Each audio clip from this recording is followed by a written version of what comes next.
Hello everyone, this is Professor Liu from Taiwan Tech BA Department. Today we are going to learn few topics. First of all, input, output, and variable types. Second, operators and other issues.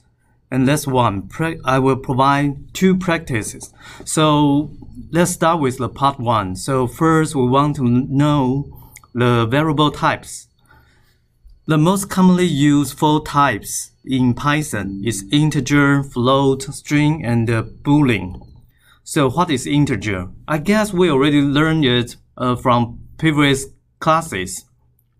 Integer means like 1 or 2. It means a number without decimal numbers. So it can be a negative number or positive number.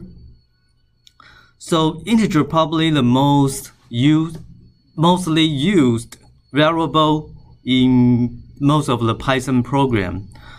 And so you can combine with like print or do some math operations. So in the meantime, I also want to introduce a little bit about print. When you do print, actually can print multiple variables. For example, you can combine A1, A2, A3. And before that, because I already give value to each of the variables, so I can print them together. They will insert a space between each of two variables. So, and also after you give value to variables, you can use like directly put the variable name. The Python will give you the value. If you want to check the value when you write a program during the process to help you check if your program run as you thought, as you think. And also if you want to check the variable type, you can use the type function to check the variables variable type. So for example, now A1, because A1 is a number, it's an integer number. But you can see if I change the variable number to a float. When I say float means with decimal number, so it's changed to float. So in Python, one of the good things is you don't need to define the variable type.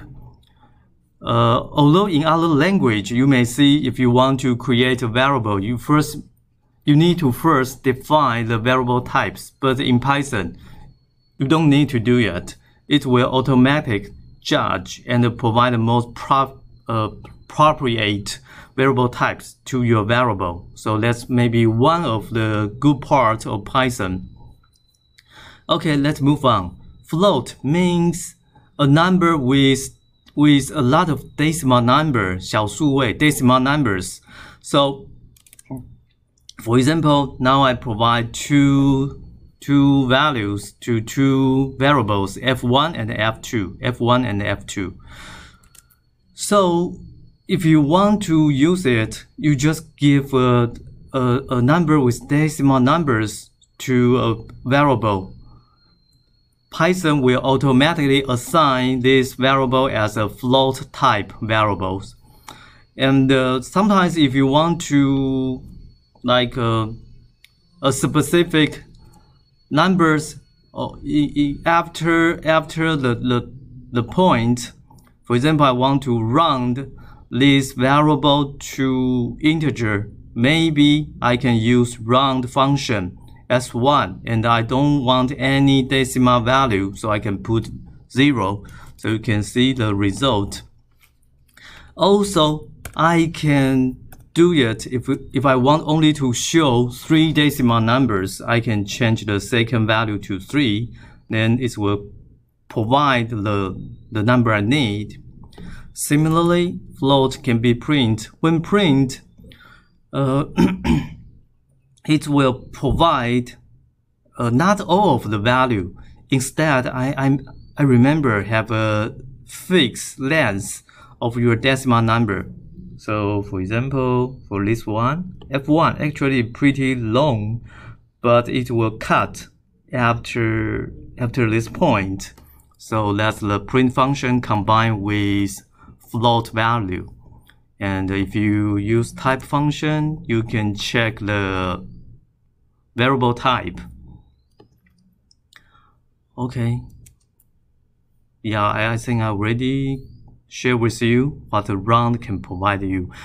Okay, by the way, when you watch this video, instead of just look at me to run all of the code, I suggest you to maybe after a few sections, you can stop a little bit and try to practice by yourself. Maybe you can, for example, create another value. And maybe you can also do round print like what I did. Even combine them. Just do something you want to do just to practice those things. To check if it works as what you think. Okay, that's an important thing because I consider you guys are a beginner. So maybe you can do some practice to help you familiar with those syntax. Okay, let's move on. The next variable type is string. String means it's a content of text.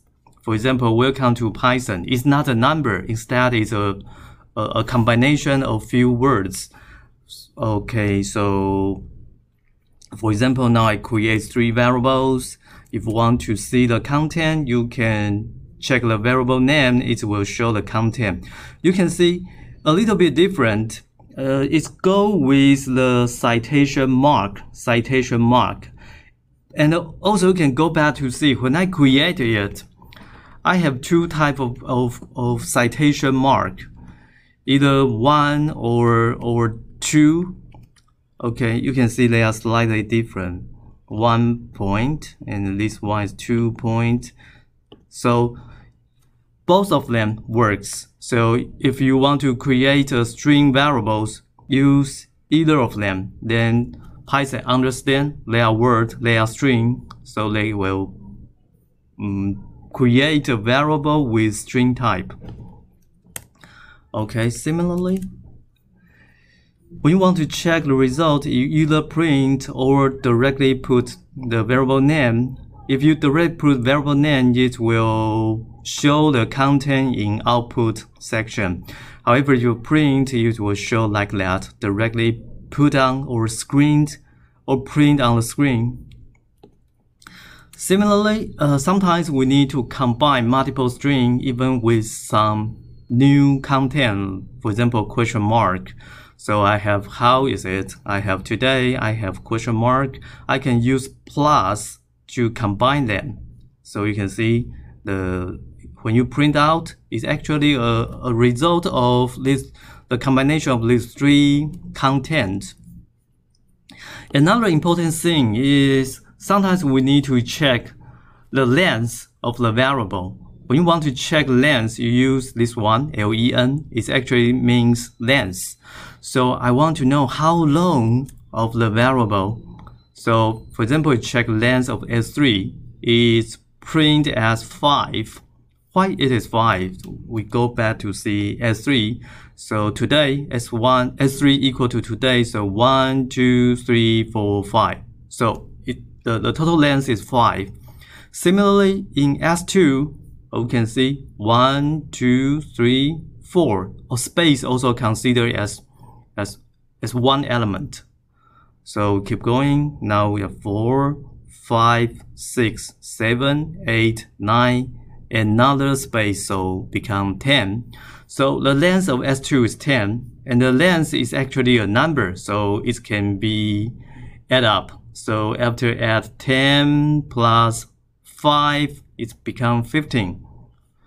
So why we need to use length? Actually, it's very powerful. It's very common to see length, especially when you write a program to combine with loop. Then in that type of situation, length become very important. Okay, let's move on. So similarly, you can use type to check the variable type. Okay, let's move on. There are also something you may consider to remember. First of all, capitalize. For example, I have a variable, the content is hello, and when you use capitalize, the first element will become the uppercase. It's called capitalize. So although other are still lowercase, but the first one will become uppercase, so it becomes hello. But remember that when I use this function, actually it's only shown in this print. The content of S4 still as previous one, so it's still the lowercase hello. Okay. If you want to change all of them become uppercase, you can use upper. If you want to change them to become lowercase, you use lower. Okay, so they are also very common to see function when you deal with the words type of variable. Okay, let's keep going. Okay, another one. S4. Now we have S4. The content is lowercase hello. You can use replace if one of the element you want to be replaced with other content. For example, now I want to use the uppercase L to replace lowercase l. You can write this way. Use the replace, and the first place you put the one you want to be replaced. In the second one, you put the new content you want to replace the previous one. Okay, maybe I can do something that will be more easy to see it. Now I replace L by X. So you can see it's become LEXO. Okay, replace the old one. But remember that when I use those functions, it just temporarily to create a new content instead of change the old content. So you can see S4 still, the content is still hello. It won't be changed. Okay, sometimes maybe you have content with a lot of space. Okay, for example, now I have NTUST. Before and after, we have a lot of space. If you want to remove the blanks, I mean the space, you can use this one, strip. When you have a string go with strip, it will delete all the empty space. Okay, let's move on. Okay, now we talk a little bit about the index, or some people call it slices. Slices. That means if your variable have multiple elements inside it, for example, I have a long sentence as one string variables. Actually, each of the place have a number. Each of the place have a number. And then when they put number, remember, the number is not go with the element. Instead, it's more like the number is put before or after or between those elements. For example, the place before S is 0. So it's always go with 0, start with 0. And when you move on, the space between the index, maybe I should use index before O, or you can say it's between S and O, the index is 1. So similarly, when I move on to between O and L, it's become 2. Similarly, 3, 4, 5. Okay, so when you print, if you want to print the whole string, you can print with string 1, you will get the full content.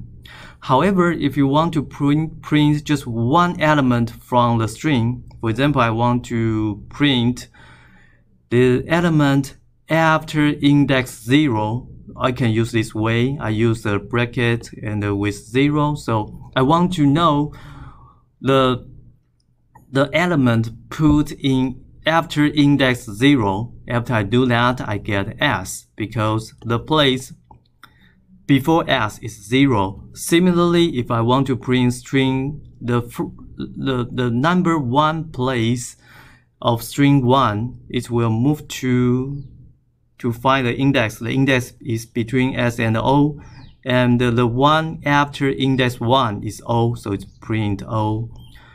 If you want to print more element. For example, I want to get a group of content from 2 to 5. Remember 0, 1, 2. So we want to start from here, and from 2 to 5. If this place is 2, now we move to 3 and 4 and 5. So it start from 2 and after and until 5. So you can see from 2 to 5 we have 3 elements.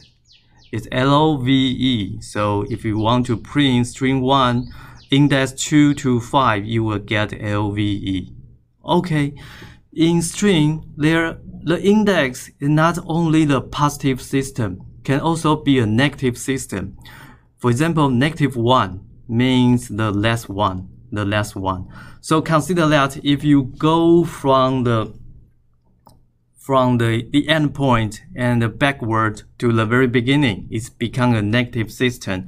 So the place after m can also call it 0, and the place between e and m is -1. So you can see string 1 -1, it will find the location and print the element after -1, so it's become m. Similarly, if I move to -2, the element after -2 is e. Okay, so now it's -2, -3, -4. So if I want to print from -4 to -1, now this place between O and B is -4. So if I go to right hand side, so now it's -4, -3, -2, -1. So from -4 to -1, there's 3 elements BLE. So if I print -4 to -1, it will show BLE. Okay, this place you can maybe play a little bit, practice a little bit to change the value to see how it works and to check the result. Okay, you can try do it, because later we will combine with loop, then the length system and also the index system become very, very important. Okay, let's move on. Let's another function you may use. It's find and rfind.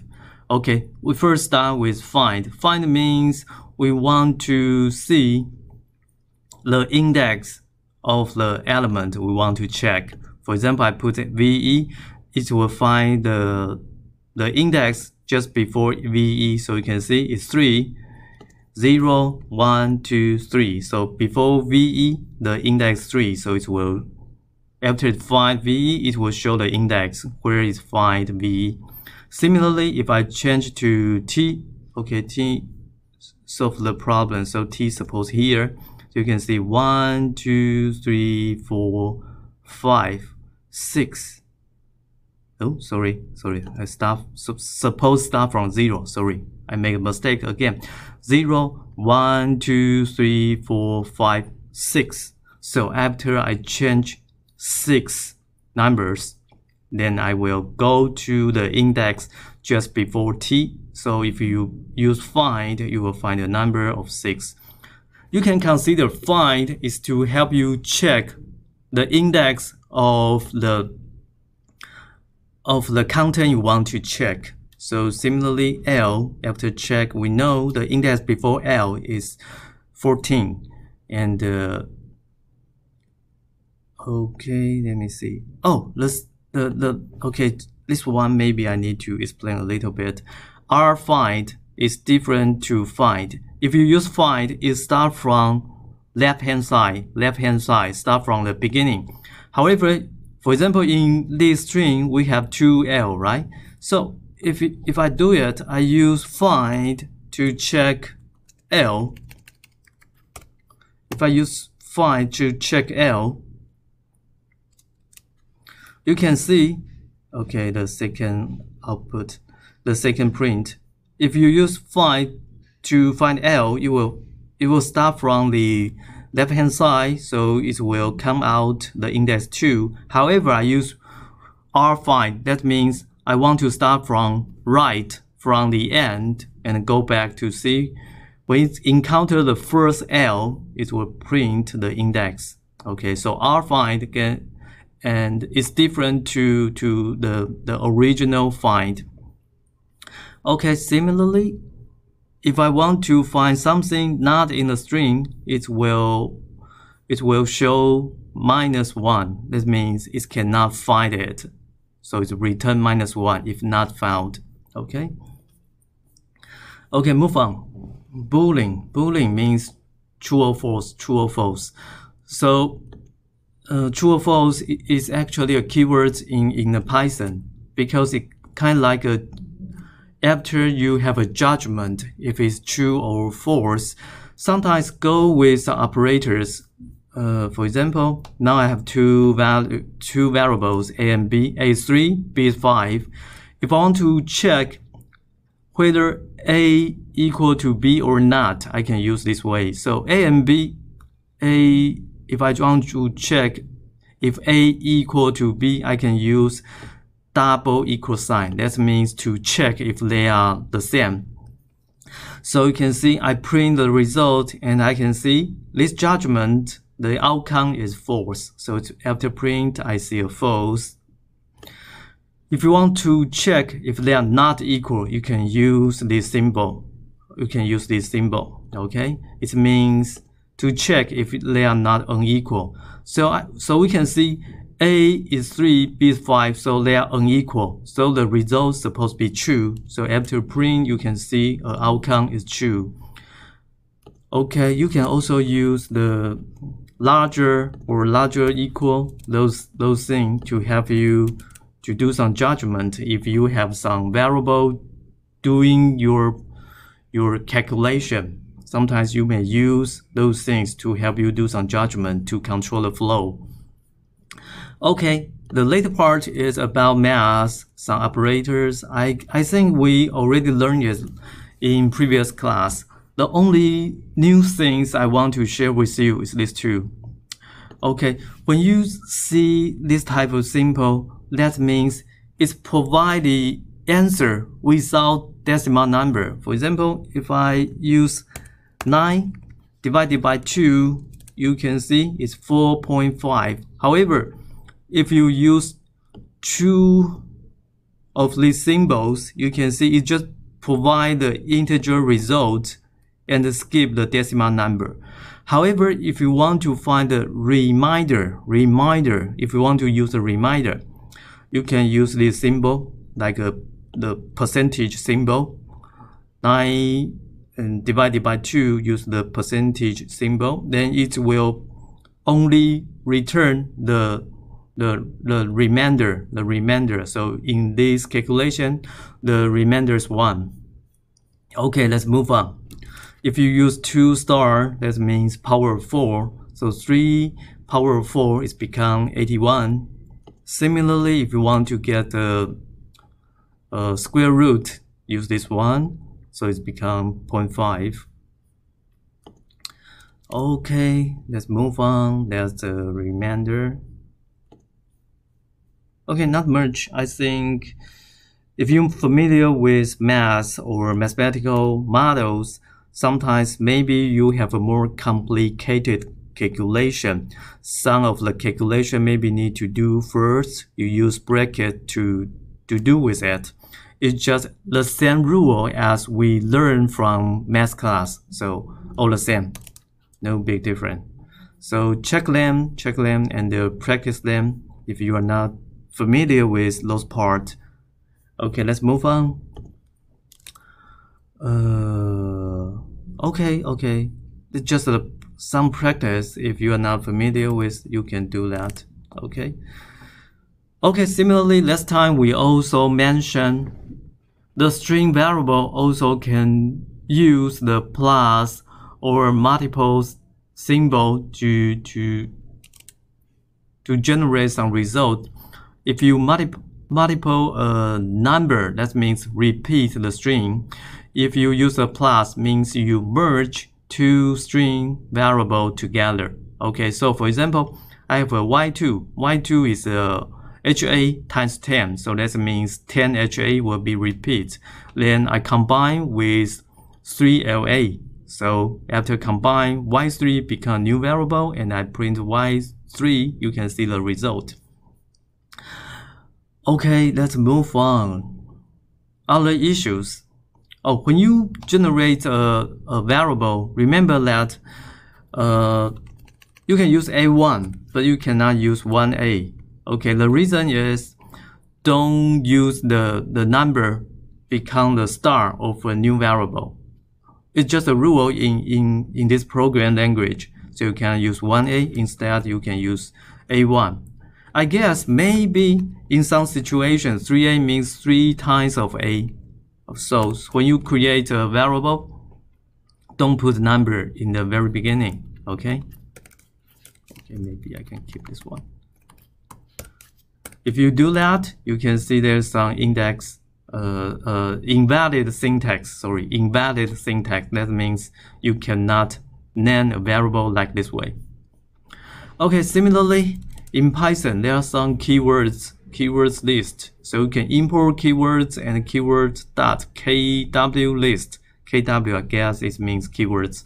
So you can see there are a lot of keywords in this language. So when you create a variable, try to avoid use those keywords as their name. One good way to remind yourself is when you, for example, I want to create a value and I first think maybe it should name as a WITH, but after I type this name, I found it's become green. This means they're keywords, so you should not use this as a variable name. If I add maybe another other symbol, it's changed. That means, okay, with 1 is okay, but with it not work because it's keywords. Okay, just to share with you. Okay, let's move on. Transformation of variable. Okay, I think we already touched a little bit in previous class. When you want to transfer one variable type to another, for example, C1 is a string of 99.2. Although it looks like a number, but actually, when I created it, I transferred it to become string. So it's from float to string.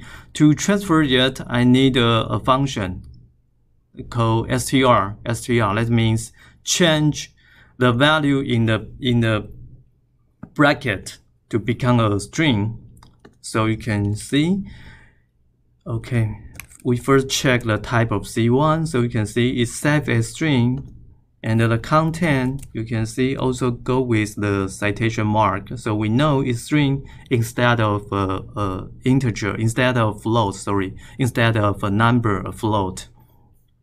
Okay, similarly, if you want to save a string go with the citation mark. But we want to change them to become number. If we want to change to integer, you can use integer. And if you want to change it to float, you save as float. You use float to this function to transfer the value to save it as a float. Although it's previously a string, but now we change to float. Okay, and float can also change to integer. So these three probably the most widely used in transformation situation. Transfer to string, transfer to integer, transfer to float. Okay, just to share with you. Another thing you need to keep in mind is sometimes we want some number to save as string, but during the program, maybe in some situation we want to calculate them as number. For example, now I have x and y. Both of them are saved as string. But I want to check if they work as number after I add them, what will be the outcome? You can use the eval to temporarily change them back to number. Okay, eval. Okay, temporarily change the string to become number and doing the calculation. But it won't change the original type of x and y. Just change in this print, in this line. Okay, you can see if I change them to become number and after add them, it's the outcome. But originally they still string, so after you combine two strings, it's just combine like two strings instead of combine of two numbers. Okay, let's move on. Okay, last one. Input function. Sometimes we want our user to enter some content and we want to interact with the content. Okay, in this situation, we use the function input. And after input, we suppose have a bracket like this way. Even you don't want to provide any hint to your user, you can put an empty bracket. However, if you want to provide some hint to let your user know what they're supposed to enter, for example, I can put please enter name or please enter your name. Sorry.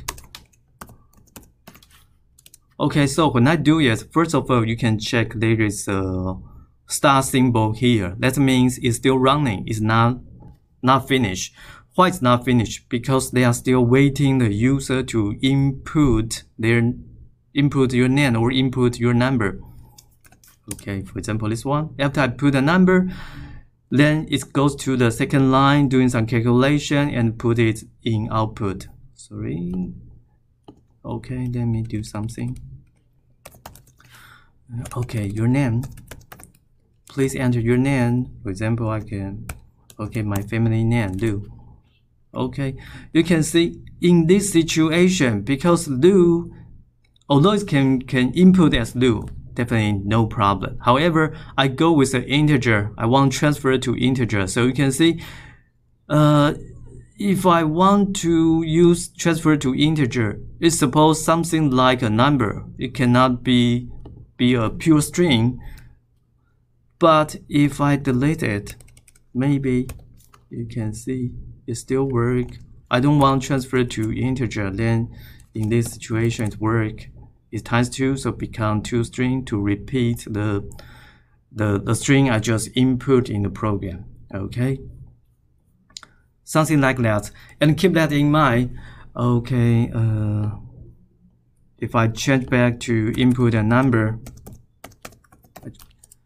so you can see, keep that in mind when you use input. The initial setting of the type go with input. Even I input a number, it's still being saved as a string value, still saved as a string variable.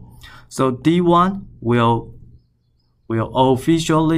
initially set up as a string variable. So even I put 10, even I times 2, you can see it's actually a string instead of number. Okay, it's just a feature behind input. Okay, after you watch all those content, all those class, now I prepare 2 practices. So practice 1, I ask you to design a function to transfer from 2 type of temperature. You can transfer them from C to F. Check this one. And second one, if we provide 2 shorter sides, you suppose can find the long side in a triangle. Something like that. You can practice. You can try to do it. In our physical class, I will prepare more practices to help you familiar with those functions I just teach you. Okay, thank you for watching. See you in the physical class.